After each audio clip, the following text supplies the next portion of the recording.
जनाब एजाज़ चौधरी साहब, जनाब हाजी करामत खोखर साहब, जनाब चौधरी इश्तियाक साहब, शेख इम्तियाज़ साहब, हमारे MPA सादिया सुहेल राना साहिबा, और मुझे आगे बारा साहब भी नज़र आ रहे हैं, और मुझे हमारे अमजद खान न्याजी मेरा भाई बैठा हुआ है, नासिर सलमान साहब बैठे हुए हैं, उसके अलावा दीवान साहब भी मुझे नज़र आ रहे हैं। बड़ा सीरियस चेहरा इस टाइम उनका। इसके अलावा हमारे बाकी जितने भी अहबाब अरकान असम्बली और वकला के जो नुमाइंदगान हैं, तमाम जो हमारे पार्टिसिपेंट्स यहाँ पे मौजूद हैं, मीडिया के दोस्त अहबाब मौजूद हैं, आप सब लोगों को अस्सलाम वालेकुम। क्योंकि मैं ख़ुद इस पार्टी का एक अदना सा जो है वो कारकुन हूँ और ग्रास रूट से हमेशा अपना आपको मुंसलिक रखा, ग्रास रूट से जो है वो सामने आए। मुझे आज खुशी है कि इस अलहमरा हाल की जो है वो रौनकें जो है वो बहाल नज़र आ रही हैं और बड़ी तादाद में जो है वो वकला की एक नुमाइंदगी यहाँ पर मौजूद है। और ख़ास तौर के ऊपर हमारी सियासी जदोजहद का आगाज़ भी एजाज़ चौधरी साहब बखूबी वाक़फ़ हैं, वो वकला की तहरीक के दौरान ही हुआ था, जब ये इरफान हसन चौथ बैठे मेरे पीछे खड़ा, बड़ी ज़ोर से इसने यस कहा है, क्योंकि इसको पता है कि हम चंद लोग होते थे जो माल रोड के ऊपर झंडा लेकर हर जुमेरात जो है वो अदलिया बहाली मूवमेंट के अंदर जो है वो मौजूद होते थे। और ख़ास तौर के ऊपर मुझे उसमें वो जो हमारा स्टूडेंट्स का करदार था, पंजाब यूनिवर्सिटी में लम्स से तमाम इदारे जो है वो उस वक्त मोबिलाइज थे और एक बड़ी मूवमेंट थी। और हमें वो भी वक्त याद है कि जब पहला लॉन्ग मार्च हुआ तो हमें कहा गया कि देखो देखो वो मंजिल है, जालिम डर के भाग रहा है। बाद में पता चला कि नवाज शरीफ स्टेज से उतर के भाग गया और अदलिया बहाल नहीं हुई। तो लिहाजा उसके बाद जो है वो फिर हम तैयार हुए। खैर वो एक सबके सामने क्या मामला हुआ वो आपके सामने है, लेकिन बुनियादी तौर के ऊपर मैं ये समझता हूँ कि हमारी पाकिस्तान तहरीक इंसाफ की जो बुनियाद है वो इंसाफ, इंसानियत के ऊपर है और ख़ुददारी के ऊपर है। और वज़ीर आज़म इमरान खान साहब ने हमेशा इस बात के ऊपर जो है वो ज़ोर दिया है कि हमने अपने मुल्क के अंदर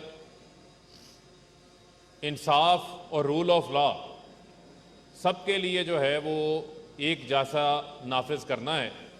मैं समझता हूँ कि उसके अंदर जो हमारे वकला हजरात हैं, आप लोगों का उसके अंदर एक बड़ा अहम किरदार है, एक बड़ा अहम जो है वो रोल है। और जिस तरीके से मैं समझता हूँ कि इस मुल्क के अंदर ताकतवर को पहली बार ये खौफ पैदा हुआ कि वो भी कानून के अंडर है, इससे पहले नहीं हुआ। और बड़े बड़े चोर, बड़े बड़े लुटेरे, बड़े बड़े डाकू जो हैं उनको जेलों में जाना पड़ा। उसकी बुनियादी वजह क्या थी?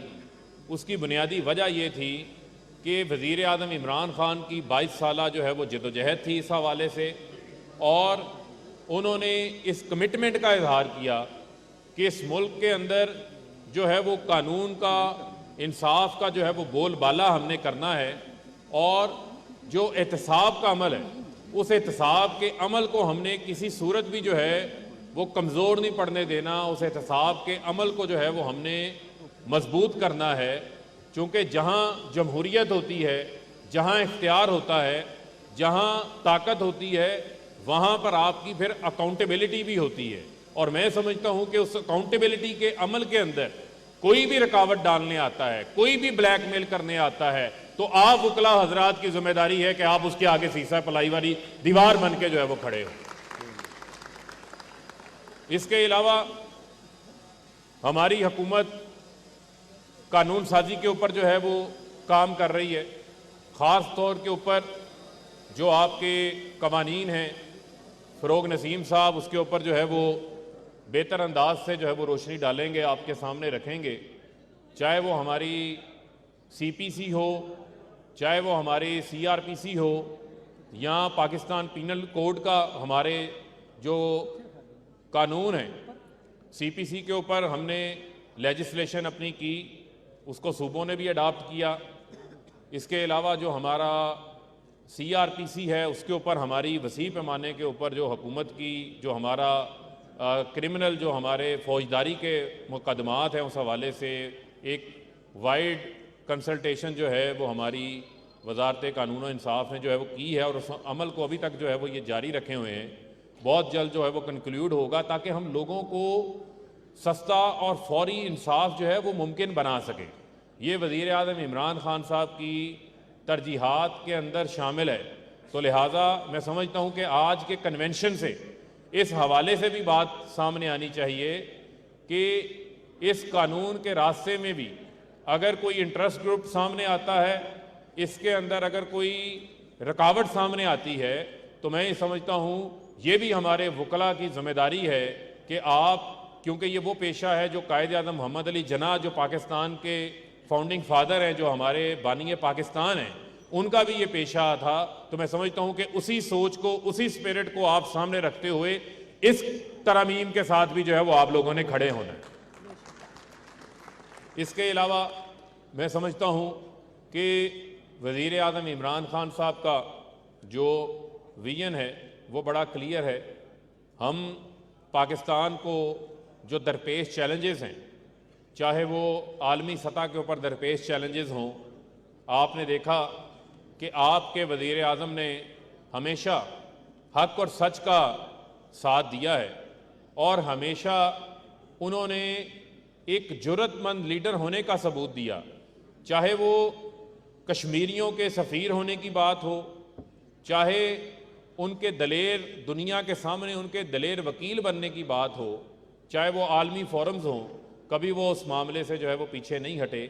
तो मैं ये समझता हूँ कि हमें अपनी जमात की जड़ों को भी मजबूत करना है, अपनी तंजीम को भी मजबूत करना है, अपनी ऑर्गेनाइजेशन को भी मजबूत करना है और आपस में एक इत्तेहाद के ज़रिए जो है अपने जो हमारा पार्टी का मंशूर है, जो हमारी हुकूमत इम्प्लीमेंट करने की कोशिश कर रही है, उसको हमने अमली जामा जो है वो पहनाना है। और मैं आज उन लोगों को ये बात बताना चाहता हूँ कि बड़ा आसान काम है, बड़ा आसान काम है कि आप खड़े होके जो है वो तनकीद कर लें। मैं आज तनकीद करने वालों से ये पूछना चाहता हूँ कि आज से पहले इस मुल्क के अंदर एहतसाब की बात किसने की? आज से पहले इस मुल्क के अंदर जो हुक्मरान आते थे तो मुकमुका हो जाया करता था, एनआरओ हो जाया करता था। आज हमें वो लोग आके बातें बता रहे हैं कि हम इदारों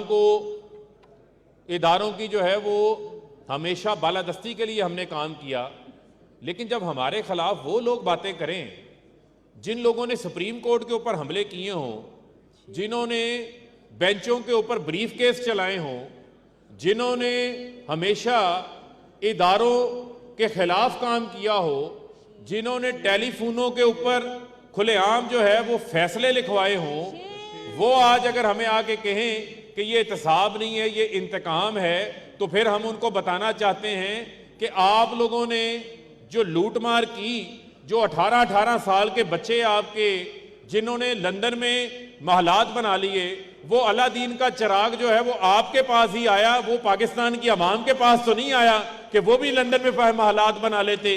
ये कौन सा चिराग था आपके पास? और मैंने पहली बार ऐसा मुजरम देखा कि जो किसी के खिलाफ किसी लोअर कोर्ट से फैसला आए, तो आप सारे वकला हैं, आपका तो ये प्रोफेशन है, जिसके खिलाफ लोअर कोर्ट से फैसला आए और वो समझे कि मेरे साथ ज्यादती हुई है और अपील का उसे राइट है अपर कोर्ट में लेके जाने के लिए। आपको पता है जो एवन फील्ड के केस में सजाएं हुई हैं, 3 साल से अपनी अपीलें दायर की हुई हैं इस्लामाबाद हाई कोर्ट में, 3 साल से। और मैंने पहला मुजरम देखा है कि जो ये समझता है, बाहर टीवी पे आके कहता है कि मेरे साथ फैसला गलत आया, मेरे साथ ज्यादती हुई, दूसरी जानिब जहां से इंसाफ के लिए अपील दायर की है वहां 1 साल से 12 इल्तवाए ले चुकी है मरियम सफदर। वहां हर पेशी के ऊपर जो है वो वकील बदला जाता है, वहां हर पेशी के ऊपर जो है वो कोई ना कोई नई दरखास्त सामने आ जाती है। पाकिस्तान के इदारों को, उनके सरबराहान को मलाइन करने के लिए जो है वो वहां पर अल्फाजबाजी की जाती है। लेकिन जहां बात अपने केसेस को मेरिट के ऊपर आगे चलाने की बात आती है तो वहां जो है वो इल्तमाओं के पीछे, तारीखों के पीछे छुप जाते हैं। मैं आज आपके वकला की मौजूदगी में ये मरियम सफदर को चैलेंज करना चाहता हूं, हिम्मत है तो को आगे डे टू डे बुनियादों के ऊपर अपना केस चलाएं ताकि दूध का दूध पानी का पानी हो। यहां पर एक शहबाज शरीफ है, वो कहते हैं मैंने धेले की करप्शन नहीं की, मैंने एक धेले की करप्शन नहीं की। ओ भाई, हमें भी पता है कि आपने एक धेले की करप्शन नहीं की, आपने अरबों खरबों की करप्शन की हुई है। आपने जितनी लूटमार की है, यही वजह है सलमान शहबाज मुल्क से बाहर, हसन नवाज मुल्क से बाहर, हुसैन नवाज मुल्क से बाहर, अली इमरान जो है वो भी मुल्क से बाहर, जीना मरना भी मुल्क से बाहर, महलात भी मुल्क से बाहर, कारोबार भी मुल्क से बाहर। बस जब इक्तदार आता है उस वक्त मुल्क के अंदर आ जाते हैं, वरना इलाज भी मुल्क से बाहर। और डॉक्टर अदनान वापस आ गया, नवाज शरीफ वापस नहीं आया। लिहाजा मैं समझता हूं कि आप वकला को ये देखना है, ये आपकी जिम्मेदारी है। ये आपका, मैं समझता हूं कि इमरान खान साहब जो जंग लड़ रहे हैं, ये पूरे पाकिस्तान की जंग लड़ रहे हैं, ये माशरे को करप्शन से साफ करने की जंग लड़ रहे हैं। ये आपकी भी जिम्मेदारी बनती है कि इमरान खान के पीछे लब्बैक कहे और उसका मुहासबा करे, जो एहतसाब के अमल को कमजोर करने की कोशिश करता है, जो एनआरओ लेने की कोशिश करता है, उनका भी मुहासबा करना आप लोगों की जिम्मेदारी बनती है। पाकिस्तान के वकला का बड़ा अहम किरदार है आप लोगों का उसमें। और शहबाज शरीफ, जिनका केस सिर्फ 7 अरब 30 करोड़ का तो टीटीओं का केस है, 25 अरब रुपए का एफआईए में जाली अकाउंट्स का केस है। मुझे ये बताएं कि जिनके ये केसेस चल रहे हैं, क्या 1-1 साल, 2-2 साल, 3-3 साल ये केसेस जो है वो चलने चाहिए? पाकिस्तान में ये जो ताकतवर का पहली बार जो एहतसाब हो रहा है, उस एहतसाब के अमल को जो है वो हमने मंतकी अंजाम तक पहुंचाना है। और उसमें हमारे जो वकला है और वह जितनी हमारी यहाँ पर जिम्मेदारान बैठे हैं, मैं समझता हूँ कि उसके अंदर हम सब का जो है वो बड़ा एक अहम किरदार है, बड़ी एक अहम हमारी जो है वो जिम्मेदारी है। मैं आखिर में आपसे ये कहकर इजाज़त लूँगा, मेहनत कर, मेहनत दा सिला जाने खुदा जाने, दीवा बाल के रखचा हवा जाने खुदा जाने। पाकिस्तान, पाकिस्तान। बहुत शुक्रिया।